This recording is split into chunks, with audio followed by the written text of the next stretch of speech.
Thank you very much.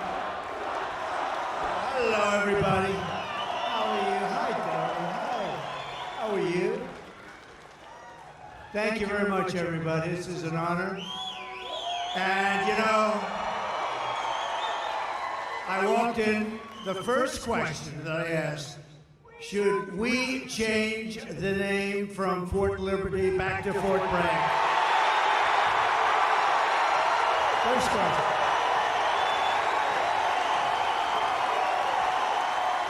Right? So here's what we do. We get elected. I'm doing it. And we're leading in all the polls. We should get elected. But remember this, they cheat like hell. We got it too big to rig. We need too big to rig.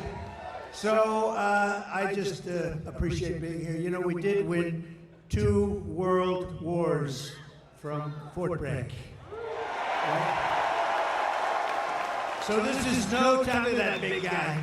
This is no time to be changing names, but we're going to do that. We're going to do everything we can. We're going to get it back. We're going to bring our country back.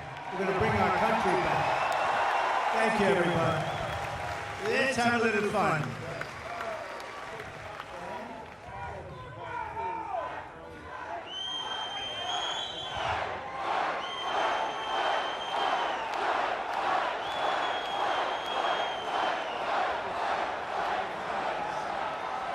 Mr. President, I don't think you're going to have a problem with North Carolina. I think they love you here. And you know, Kamala should be here. She shouldn't be anywhere else. And they're missing $1 billion that they gave to migrants coming into our country. Some of them are murderers, some of them are drug dealers, some of them, many of them. 13,099 murderers came into our country during their 3.5, and we're missing $1 billion they gave them to the migrants that came in, and now we don't have the money. We'll do it, but they don't have the money to take care of it. That's why they're giving you lousy treatment in North Carolina in particular, and we don't like that, so we're going to let it be known, and they have to get a lot better, because people are not happy. Well, you're absolutely right, Mr. President. And before we start with that town hall, I actually wanted to mention that one of your friends here is Silk. Silk, are you here? Where are you at? Oh. I'll tell you, she is my friend, too. And she is my friend.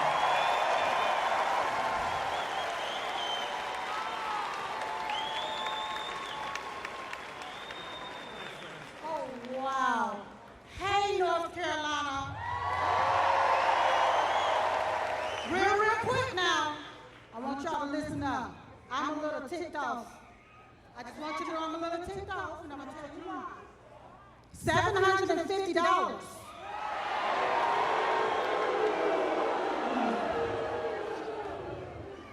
Where American tax dollars is being used to fund illegal aliens into our country. And these illegal aliens didn't pay one dime or one red cent into our systems. And all Kamala Harris and Tampon Timmy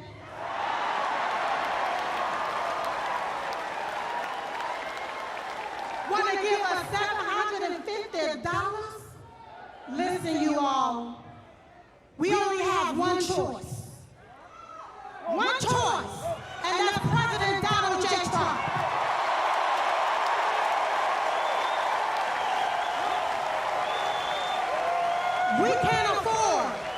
We cannot afford another 4 years of this, so you're going to have to vote like your life depends on it. Like when you're taking your breath and it's your last breath and you need that vote in order to breathe, that's what you're going to have to do. So you're going to have to, I'm almost finished, Mr. President.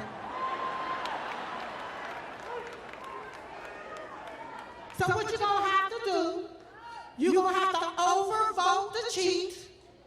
You're going to have to outrun the runway.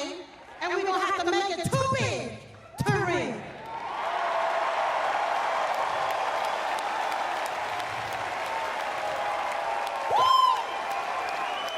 Now,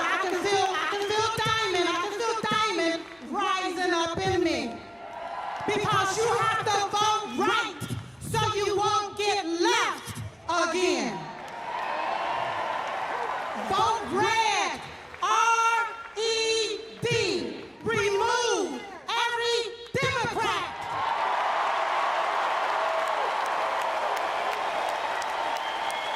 They gotta go. They gotta go.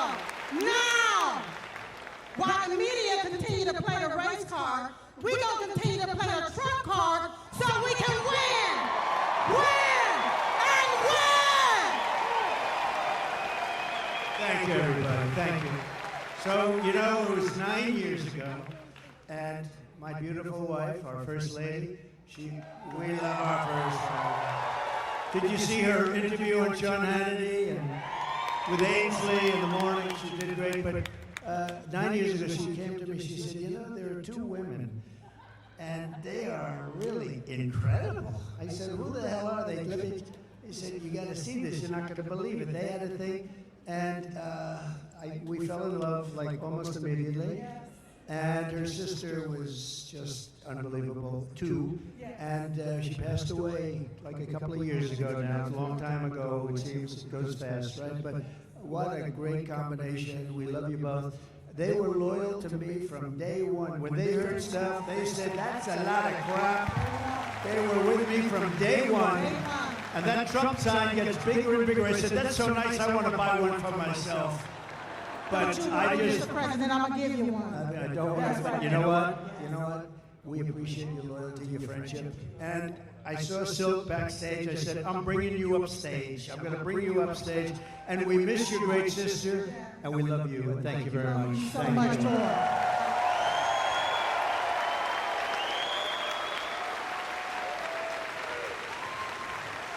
Thank you.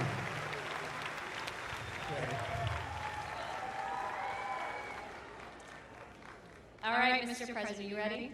Yeah, I'm going to be very careful with these seats. Yeah, it's a little bit. These seats weren't designed for me, exactly. All right, Mr. President, our first question comes from Allie. She was one of the residents here in North Carolina that was directly impacted by the hurricane, and it destroyed her community. Allie, where are you at?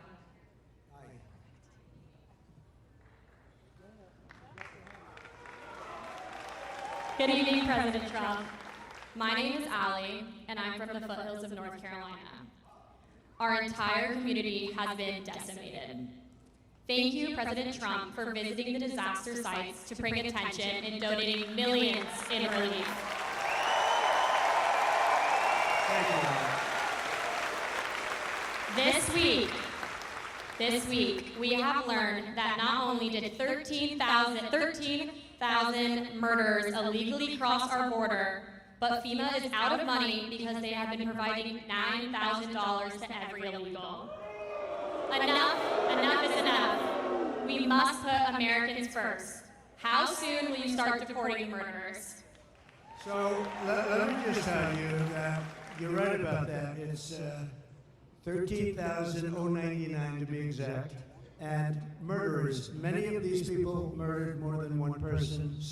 One did 7. These are not people we want in our country. So this was, I guess, released by somebody that loves us. Maybe in Border Patrol. We don't know exactly what the numbers, but these are certified numbers. And you had 16,000 drug traffickers. You had numbers that nobody's ever seen, 645,000 criminals overall. They're in our country. Nobody has any idea. They're from places unknown. Nobody knows who they are, what they are, but we know that we have over 600,000 people released into our country, along with the ones that you were talking about, the 21,000. But of them, 13,000, more than 13,000 are murderers. And some were on schedule to die. They were scheduled for the death penalty. And we have them now nicely ensconced in our country. I'll tell you what, we have the worst president and the worst vice president in the history of America. They are horrible. They are horrible. That could happen, and just the concept of open borders doesn't make sense. You know, we built 500 miles of wall more, and we're going to add another 200, much more than I said I was going to do. And that's why we had the best numbers ever. Oh, the chart. So you know the chart. My favorite chart, Allie. My favorite piece of paper, my favorite chart, but we had a chart. Do you have something up here that could show? I love that. I love that chart. Oh, I love that chart. If I didn't look to the right, I wouldn't be going to Butler tomorrow. You know we're going to Butler tomorrow. If I didn't look over, no, but that, if you look at the chart, at the arrow on the bottom, that shows the lowest number in the history of our country. That was the day I left office. And these clowns took over, and what they've done to our country, between that and so many other things, what they've done to our country. But, you know, I view inflation was the worst we've ever had, I think. They say, oh, it was only 48 years. Somebody, one of the fake news back there, they corrected me one time. They said, no, 48 years, oh, okay. But it wasn't. I believe it was the worst that we've ever had. And that's been one of the big problems. But to me, and I know you talk about the bad economy, you talk about all of the costs, and the costs are so bad. To me, the worst is the border. Because it's like, what they're doing is they're destroying our country. And it's not easy. We're going to get them out. We're going to have the largest deportation in history. I'm not proud to say that either. But it's a tough thing to do.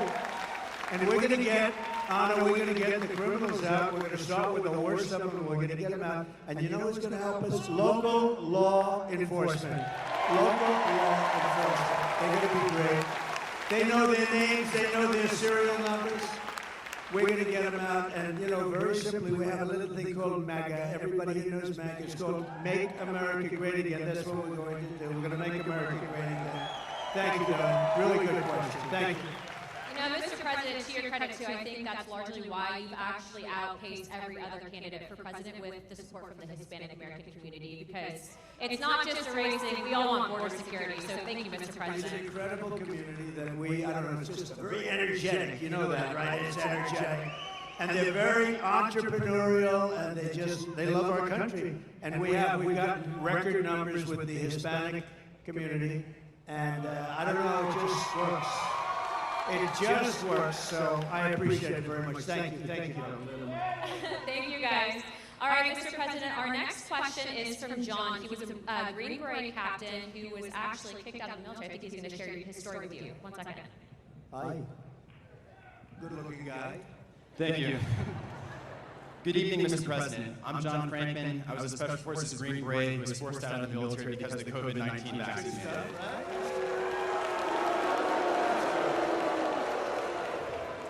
So the Biden-Harris DoD COVID-19 vaccine mandate was very damaging to the military. It forced thousands of service members out, and thousands do not want to join now. The Biden-Harris DoD has the lowest recruiting in modern history, and now they're pushing more woke training. So how do you plan to repair the military from the damage that was done and hold military leaders accountable? So I want to have them come back into the military with pay, and, you know, they've been talking about that, but it never happened. They never did what they said they were going to do. There should have never been a mandate. That should have never happened. You should have been given choice, as we say. We want choice in education, and we want a choice there, too. And that should have never happened. And, you know, we've lost some of our best people in the military, too. Did you leave? Did you leave? Did you ever take the vaccine? I never did, sir. So you want a choice, yeah. Would you go back in if they were able to? As long as there's accountability, potentially. Yeah, no, there would be accountability, is right. We'll fire their asses. We don't want to lose this guy. He's central casting. We want to get him back in. Yeah, we're going to take care of it. I hope you do come back, or I hope you do very well outside, to be honest. Wherever you are, I just want you to do well. But we're going to get a lot of people coming back. They should have never had the mandate. The mandate was a big mistake, and they treated people terribly, terribly. Okay? Thank you very much. Great. You look great. Thank you. We lost a lot of great people. Also in other, you know, in police forces. I mean, a lot of people were forced into doing things they didn't want to do. But I love that question. That's a great question. Thank you very much. I also, too, if I could, Mr. President, I don't think I've told you this story yet, but actually we've had some of our friends that had been deployed, and one of our friends actually was shot pretty badly and ended up going to Walter Reed. And to put it in perspective, there's a lot of politicians that will take photos with the military, but they don't care. But President Trump actually went privately, didn't ask for a photo opportunity, and he said thank you to our friend that had been shot in combat at Walter Reed. his heart, and he loves our community. When I say that he has your back and he needs to make sure that they're accountable, he will.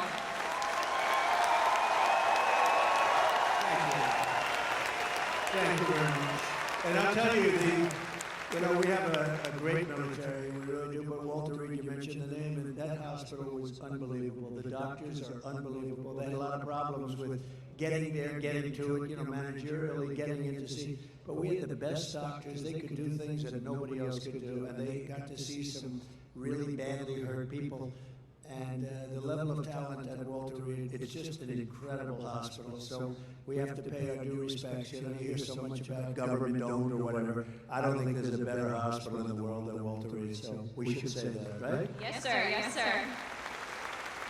Mr. President, our next question comes from an active duty service member here at Fort Bragg. They like it. Austin, where are you at? Oh, front row. That was good. Good evening, Donald Trump. Thank you. President. I've never done this before. I'm an active duty soldier here at Fort Liberty. I want to start off by saying I'm here in personal capacity. You meant Fort Bragg, right? Yes. Fort Bragg. Right now,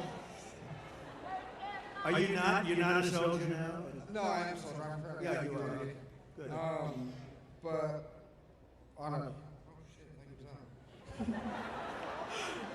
I'm here in my personal capacity, not speaking on behalf of the Army or DoD in any way. This week we saw the missiles flying into Israel from Iran and how impressive the Iron Dome is in protecting Israel.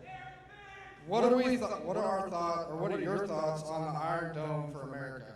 I love it. How can you? I love it. We're going to have it. One of the things I say, we're going to have an Iron Dome. Why shouldn't we have an Iron Dome? And you see how effective. So the other day, 287 big missiles, ballistic missiles, were shot into Israel. Every single one of them was taken down. Well, why shouldn't we have that? And it's all going to be made in the United States. With our technology. It's all going to be made in the U.S., and a lot of it's going to be made in a place called North Carolina, if you don't mind. And I think I just learned the secret. Look, we're going to win. I believe you got to get out there, you got to vote and all that. But I think I just learned the secret to winning absolutely and by massive margins. I'm going to promise to you, as I said at the beginning, that we're going to change the name back to Fort Bragg, because I think when that word gets out, I just see this great-looking soldier just accidentally said Fort Liberty, and he got almost booed the hell out of the place. That was not good. Anyway, I believe it's absolutely something that we want to have for safety. We're a target for a lot of different places. I listened to Biden yesterday.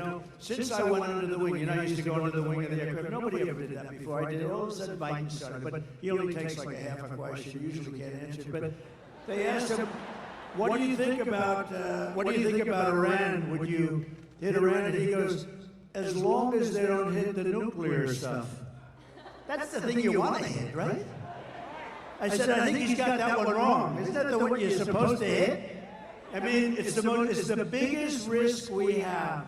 Nuclear weapons, the power of nuclear weapons, the power of weaponry. I rebuilt the entire military, jets, everything. I built it, including nuclear, and I hated to build the nuclear, but I got to know firsthand the power of that stuff, and I'll tell you what, we have to be totally prepared. We have to be absolutely prepared. But when they asked him that question, the answer should have been, hit the nuclear first and worry about the rest later. And that's what they should. If they're going to do it, they're going to do it. But we'll find out whatever their plans are. But great question. Thank you very much. Thank you. Thank you, Austin.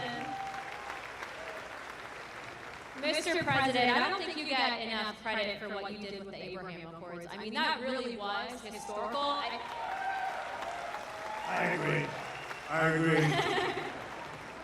But realistically, because of the failed foreign policy out of this current administration, we are on the verge of World War III. When you get back in office, what are you going to do to change it? So a lot of things are happening very fast, and you know we could end up in World War III before we get there. The way it's going right now, look at Russia with Ukraine, that's a disaster. Look at the Middle East, it's exploding all over the place. And we have people that, look, we have a president that he spends most of his time on the beach sleeping. I never saw a guy could sleep in front of a camera. Does anybody think of it? I don't sleep that much. I toss and turn, I think. I'm always thinking. You ever do that? You're sweating, and you're thinking, and you're trying to figure out how to beat this one, that. Look, how to make our country great. But I toss and I turn. This guy just falls asleep on the beach like there's nothing to it. I wish I had that ability. That's one ability he has that I do not have. And I wouldn't mind having it. I could use a little extra sleep. But we are going to do things with our country. We just have to be respected again. You know, Viktor Orban, he's, the fake news, a lot of fake news back there, by the way. But the fake news... The fake news, they call him a strong man. He's the head of Hungary, and we have, and he's a very strong guy, very tough guy. But I mean, more than anything else, a very smart guy. And they said, why is the world blowing up? You have the Middle East is blowing up. You have Russia, Ukraine. That could lead to catastrophe. You talk about nuclear weapons. That could be a total catastrophe. Why is it? He said, if you put Trump back in the White House, it's all going to end. You're going to have peace. You know, we had 4 years. We didn't have any wars. We didn't have any terrorism. We didn't have anything. And I won't tell you exactly what he said. Maybe I will. He said because they were afraid of Trump. I don't want to be the one saying that, but they were probably afraid of him because they think I was crazy. And that's a good thing to think, right, soldier? That's a good, they said this guy is crazy. But no, he said that you put Trump back in the White House, you're not going to have all of that stuff that's going to heal. October 7th would have never happened. The attack on Israel would have never happened. Remember, Iran was broke. They weren't giving money to Hezbollah. They weren't giving money to anybody. Any of these, they call them delegates of terror, a lot of different names, but it's always of terror. And there was no money for Hamas. And now you look, we had because you were such a big part of it, we had no attacks, we had no terrorism, we had no nothing. For 4 years we had, and I wanted to talk about it during the 4 years, but that's never smart, right, Robert? That's never smart to do. So I didn't, but I talk about it a lot now. We had no attacks, we had none of this stuff going on. We defeated ISIS, by the way. We took ISIS, we defeated them in 4 weeks. It was supposed to take 5 years. I rebuilt the military, and we had a military, and we have great generals, not the television guys, by the way, the real generals. I'm talking about like Raisin King, General Raisin King, you know who that is. But we defeated ISIS quickly. It was supposed to take 5 years. We did it in 4 weeks. We have a great military, and we have a military that's not woke. You may have a few people on the top that are woke, and we're going to get rid of them so damn fast.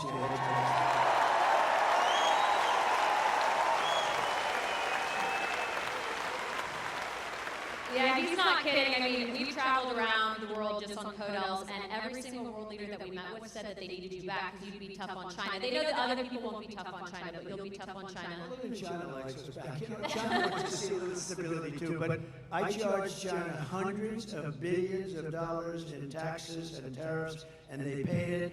And frankly, we had a good relationship with President Xi.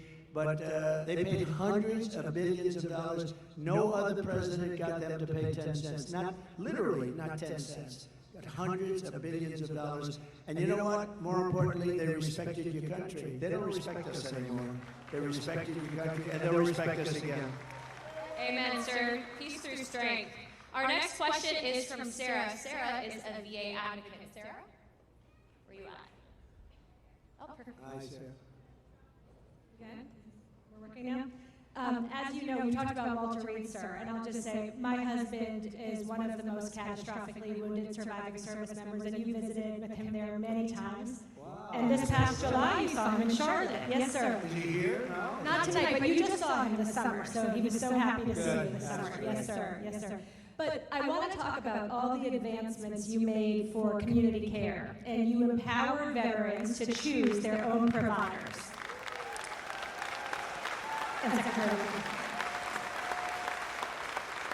And I was so proud to stand with you many times in the White House as you signed historic legislation and executive orders to take care of our military and veteran families.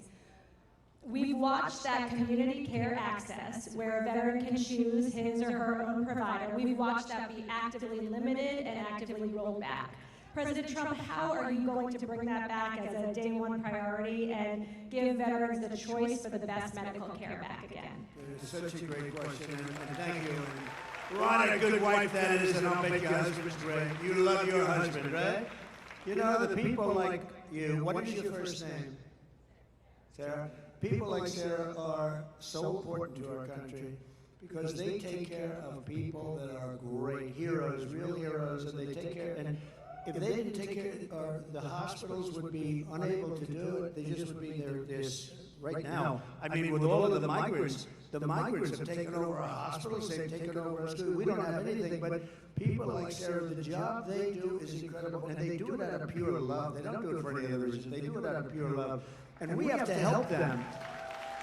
We have to help them because the medical costs would be unaffordable by our nation. It would be totally unaffordable. And it was better before, and I heard it sliding. I spoke with Robert before, and who did, by the way, an incredible job. You did an incredible job. Stand up, please. And Sarah, thank you, Robert. You know, we had a 92% approval rating at the VA, 92%. Now it's down into the 40s. We had a thing called choice, where if you had to wait too long for a doctor, you know the story. If you had to wait too long, guys were waiting 4, 5, 6 months. They go in with a minor problem. They end up being terminally ill because they didn't take care of it. It could have been taken care of with a shot, with a pill, with a minor operation. They end up dying.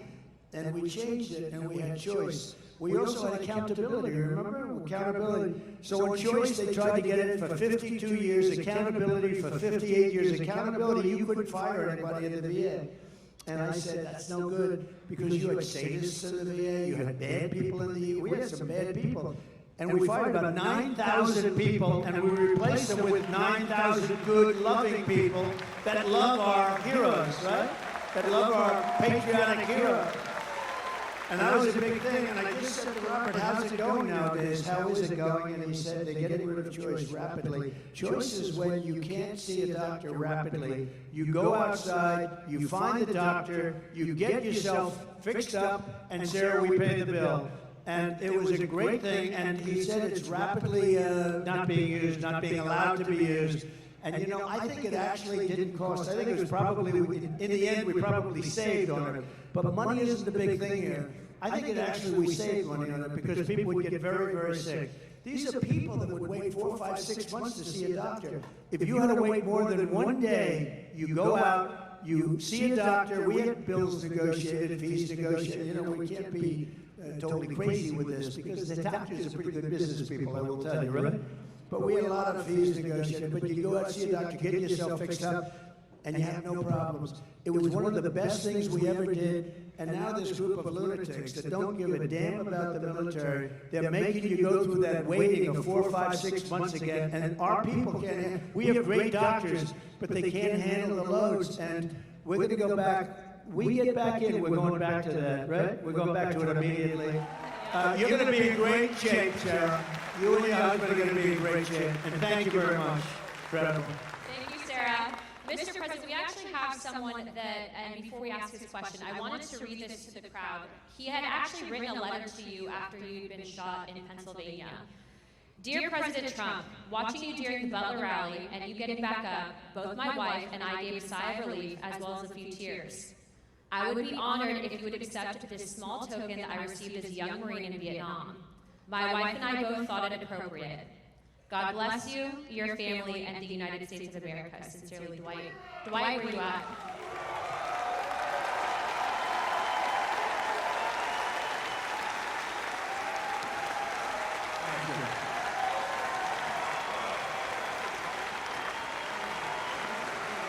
Oh, it's like a check. Check, it's cash. For those of you who may not know, Dwight had given President Trump his Purple Heart. Right. That's right. I couldn't think anybody more deserving.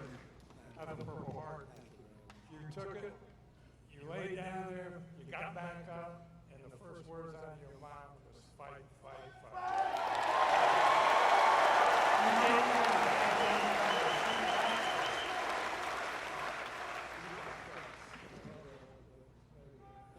He doesn't do this, but he's better than anybody as far as I'm. No, I'm hardly better than you on this. You're great at this. And I wanted to thank you. I know that most of you will watch the president on that day and were very fearful that something terrible happened when he went down on the ground. But it was such a relief. Our hearts were so filled with joy because we saw what happened. And it was a minor wound, but it was close to being a terrible.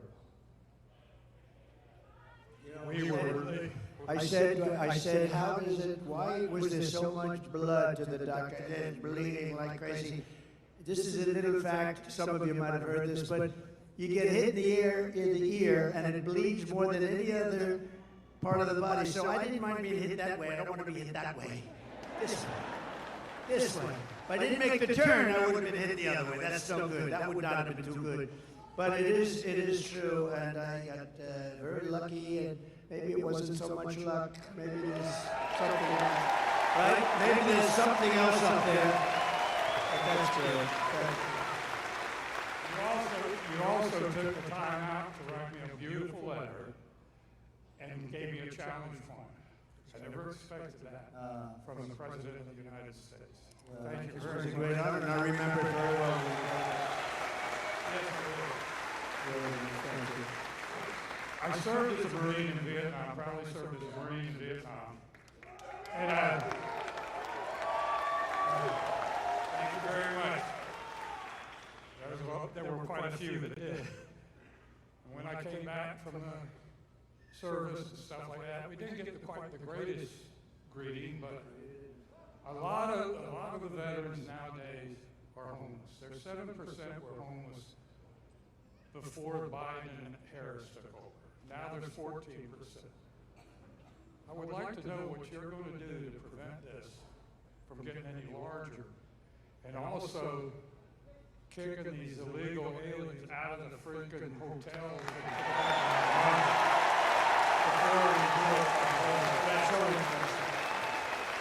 So one of the things that most angers me about this is the 21 million people plus. You know, they say it's 10, it's 12, whether it is or not, it's much more than that. It's 21 million, and it's probably with the gotaways and everything a lot more than that.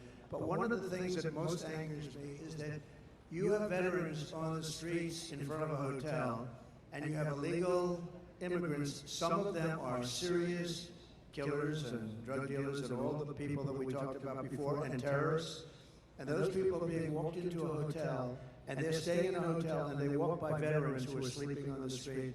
And it could be cold, it could be hot, and it bothers me. If we stop, if we close our walls, we're going to be able to handle it. They are spending so much money on taking care of the illegal migrants, now we call them. We used to call them illegal aliens. I call them whatever the hell I want to call them. So do you. But they're not supposed to be here. And we're going to close the wall first day. We're going to do a couple of things. First day, we're going to drill, baby, drill. We're going to close the wall. We're going to close the wall. And we will be, we're going to have to take people out. We cannot have killers. Do we agree? Does anybody want to leave the murderers, the drug dealers in our country? You know, one of the little facts that's very sad, but makes sense, that all these things I predicted 3-4 years ago, I was saying this is going to happen, and now it's happening. The migrant crime, it's a massive crime. But all of this that's happened, everybody, it's common sense that it was going to happen. And we're going to have to get them out because we have no choice. It's not sustainable by any country. We have done things that are so stupid. Like, as an example, I consider it to be less important, but it's very important still because it's a way of life. Men playing in women's sports, okay? Who wants that? And who wants open borders? Because open borders is so, you say, how does a thing like that happen? All of these policies we're going to be changing, and we have now somebody running as a radical left person. You know, more left by far than Pocahontas. More, you know who that is. more left by far than crazy Bernie Sanders. She's more left, and we can't have it. So we're going to take care of your people and your friends. You get a lot of friends out there that don't have a place. And we're going to do it, and we're going to do it faster. We're going to put money to it. First of all, we're standing on the greatest power. It's called liquid gold. We have more than any other country. We don't use it. We get oil and gas now from Venezuela. Do you believe it? We're going to take our own, and we're going to make a lot of money. So we're going to make a lot of money. We're going to take care of our veterans properly. We're not going to have that happen. Thank you, Dwight. Beautiful guy. I think I'm going to stand. This chair is the most uncomfortable chair. First of all, it spins. And the one thing I don't want is to fall on my ass, because that will be the only story. They'll say, sir, you did great. Too bad you fell. That would be the only story. So I'm not sitting in that sucker. I think it's a booby trap. That was put there by Kamala.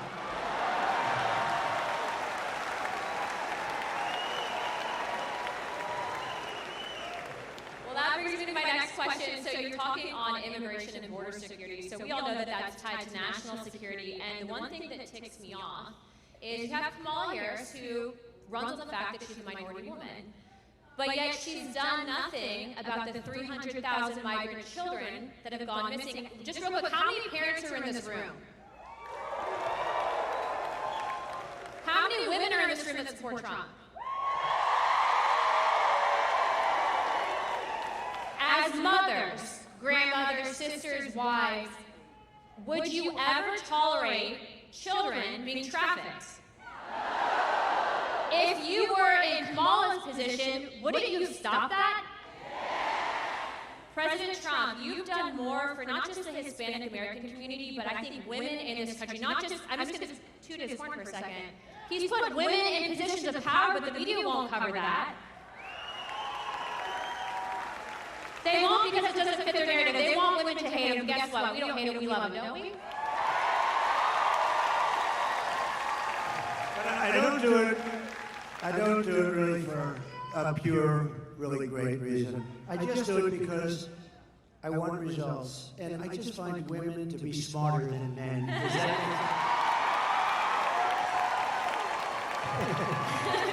Men, you don't mind I do that every once in a while. It's not bad. Thank you. Well, Mr. President, to follow up on that question, as a grandfather and a father, what are you going to do to stop the trafficking of women and children in this country, and specifically with the migrant children as well? So we had it down to the lowest number. You saw that on the graph. That included drugs, that included trafficking in women, mostly women and children. But you mentioned a number, it's to be exact, 325,000. Now think of that. You could fill out the biggest stadiums many times with this. 325,000 children are missing during the Biden reign. Now let's say her, because they made her, and you know what's funny? When you say Harris, right? Nobody knows who the hell I'm talking about. You say the Harris team. Well, nobody knows. You have to say Kamala. So Kamala. But Kamala and Biden, 325,000 just during this almost 4-year reign. That's missing, but many of them are dead. Many of them are in sex slavery. Many of them are slavery, period. And they're gone, and never to be seen probably by their parents again, never to be seen. Their parents are all over the world looking, they're looking for them. And what we've done here is so horrible. 325. Can you imagine if that were me, where they were missing? This would be the biggest story. The fake news media never talks about it. You know what they're not talking about? And you know, Anna, you know what they're not talking about? They're not talking about something else that's very important. They are doing, this is Katrina, they are doing the worst job on a hurricane that any administration has ever done, and these people don't want to talk about it. They don't want to talk about it. People are saying it's the worst job, and you people know it, a lot of you people know it because you're here, but they've done the worst job. Kamala has done the worst job. And it's really like her, because she was put in charge. Now she said, I wasn't the border czar. They shouldn't go. Well, she was always the border czar. She never went to the border until a little while ago. And then she made a speech like, I'm going to start getting very tough. Why didn't she do it 4 years ago? You know, you could always say, why didn't... And all she had to do is leave our policies. We had Brandon Judd, we had Tom Homan. You know Tom Homan? You see him a lot. He's great. Like Central Casting, he was great. All these people are great. We have great people there right now. But we have some tremendous people. And you know, it's interesting with Border Patrol and ICE. It's really easier for them not to do their job, but they love the country. They really want to do the job. They're so disgusted when they have to let people, and you look at some people, you know they're criminals, and they have to let them go walking right by into our country. No, we're going to straighten it out. It's going to be straightened out right. But 300, remember this number, 325,000 children are missing. That means many dead, are missing during this administration. And that's almost unthinkable, and I could just imagine if that were us, it would be the worst story. They never talk about it. And the other story they don't talk about, and I'm doing this because we want to run all that television, look at all that television. The other story they don't talk about is what a rotten job they're doing in North Carolina and other places with respect to the hurricane. They are doing a terrible job.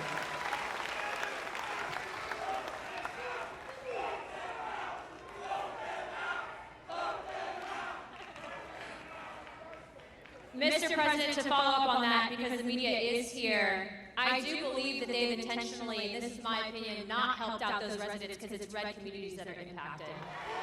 Let's call a spade a spade. Do your job and do better. One thing, so Elon Musk, we all love Elon, you know, Elon.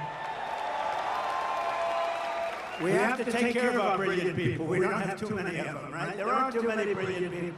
But I got a call, an emergency call 2 days ago to speak to Elon, and he endorsed me very strongly. He endorses me almost every day. He wants us to win so badly. But Elon is a brilliant guy, between the Tesla and this, that, the rockets, but he also does something called, you know, the Starlinks.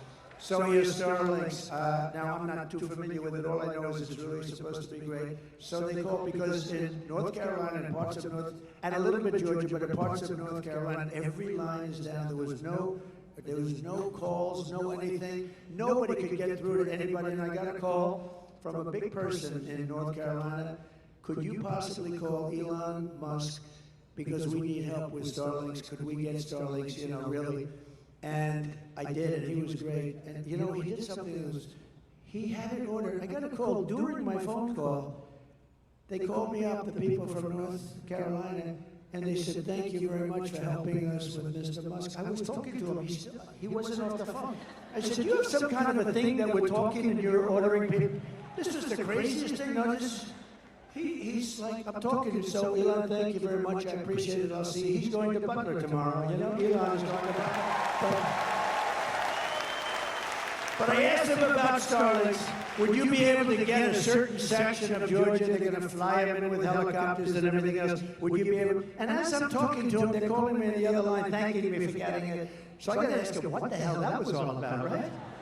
He's probably got some little contraption that he's going like this as he's talking to him. He's incredible, that guy, I'll tell you. But he got a tremendous for Georgia and for North Carolina, the Starlinks. They got, here's the one thing they have to do. They have to distribute it. They have to get it out there. He got it here, but they have to get it out there. They're not getting it out. That's FEMA. They've got to get it out. So important. But he's really done a great job, so we appreciate it. Thank you, Mr. President. Thank you for all you're doing continuously. Our next question is from Pete, who is a Marine Corps veteran, and his question is going to be covering the withdrawal of Afghanistan. Pete?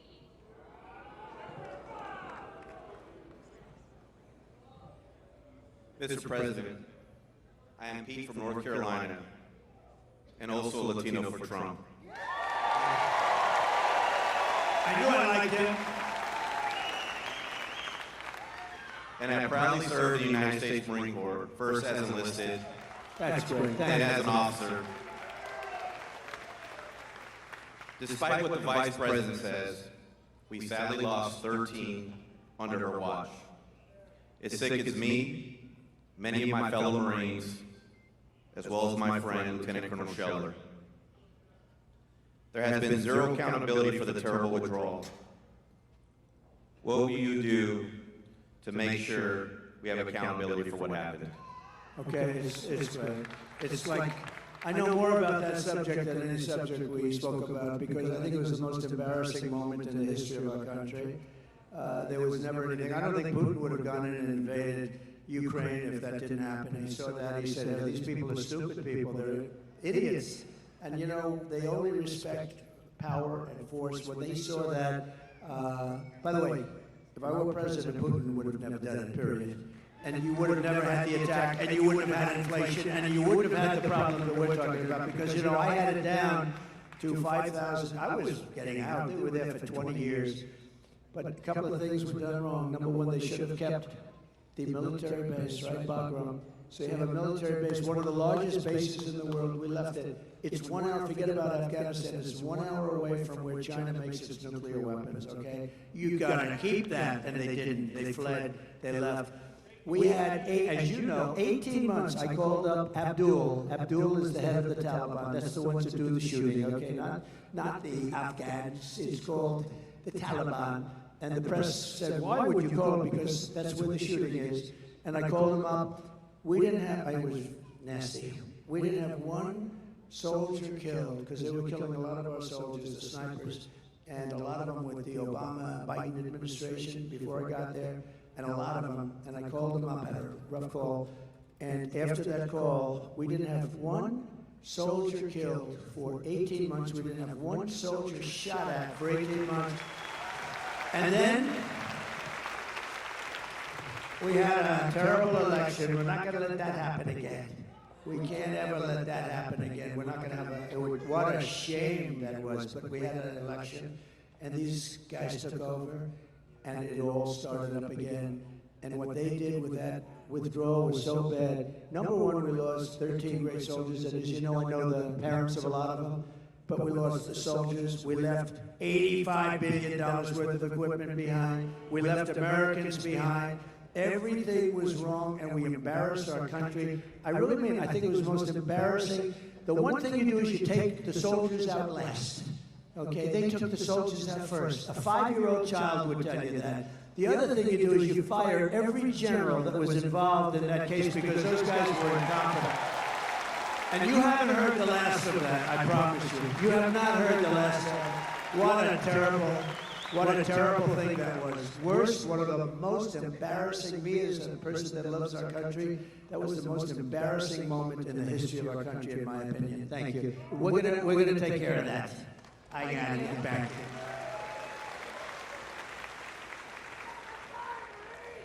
Mr. President is such a good title for him, isn't it? You do know she's a congresswoman, right? And a highly respected one. She's actually a killer with her husband and the most beautiful baby you've ever seen backstage. But she's a congresswoman from Florida, and I have to say she's a highly respected person. Thank you, Mr. President. Thank you. Mr. President, our next question is from Terry in regards to military pay, and Terry is from the 82nd Airborne.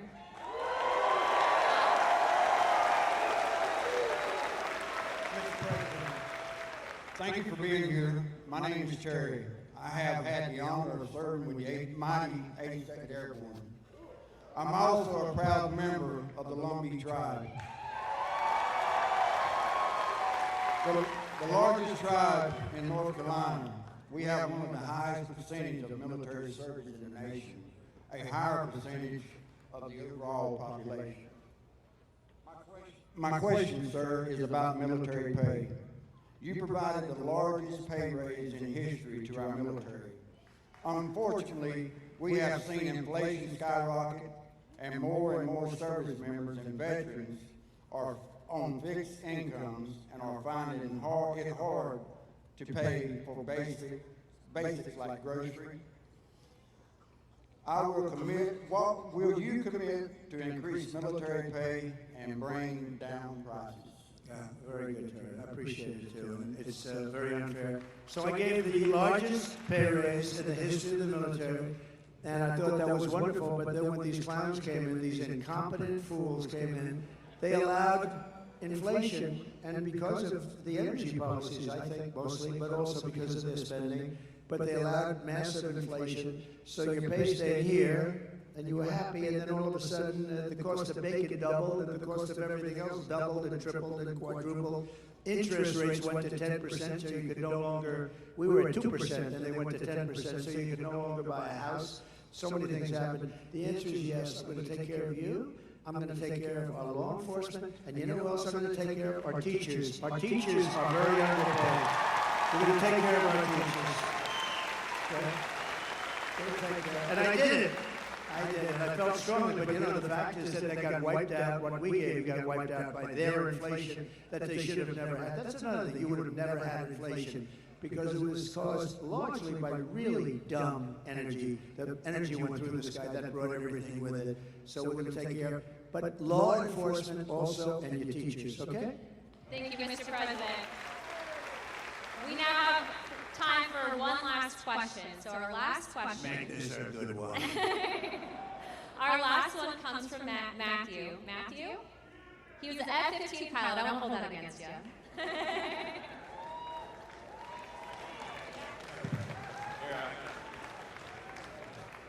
Mr. President, first off, I want to speak on behalf of everyone here and say thank you for taking time tonight to speak with our troops. Thank you. Thank you very much. We got a lot of good-looking men in this audience, don't we, huh? And a lot of good-looking women also, by the way. Thank you very much. Okay, go ahead. I'm going to revisit something you've talked about already. My name is Matt Lohmeyer. I was an Air Force F-15 pilot, and I was a commander in your newly created U.S. Space Force. I am also the first veteran of the Space Force because under the Biden-Harris regime, I was fired from my command and lost my pension for criticizing DEI trainings that were rampant in the military. Those trainings are still dividing our troops, and thank you for saying you would fire those few woke generals who are a big problem. They're gone.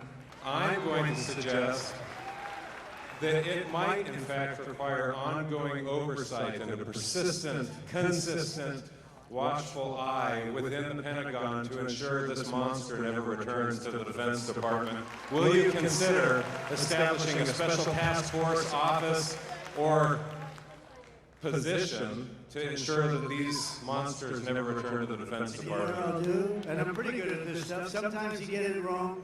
I'm going to put you on that task force. I think it's good. Not going to do better than that. I'll put you on. Make sure you get it. Beautiful. I have your approval. Yes, sir. I have your approval. We're not going to get better than him. You're right about it. You're right. Thank you. I'm cut. Mr. President, that wraps it up for the evening. Do you have any closing statements to everyone? Well, I just want to say that it was very important that I got to North Carolina. You know, Laura, my daughter-in-law, gave me the most beautiful grandchildren. But Laura's here. I don't know if she's right here or where is Laura? Would you come out here? She is absolutely the great. Come on up here. Come on.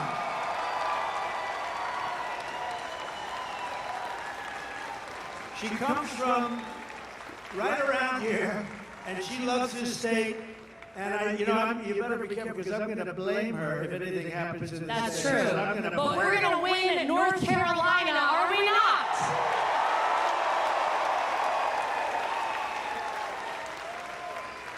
I am from right down the street a little ways in Wilmington, North Carolina, where I was born and raised.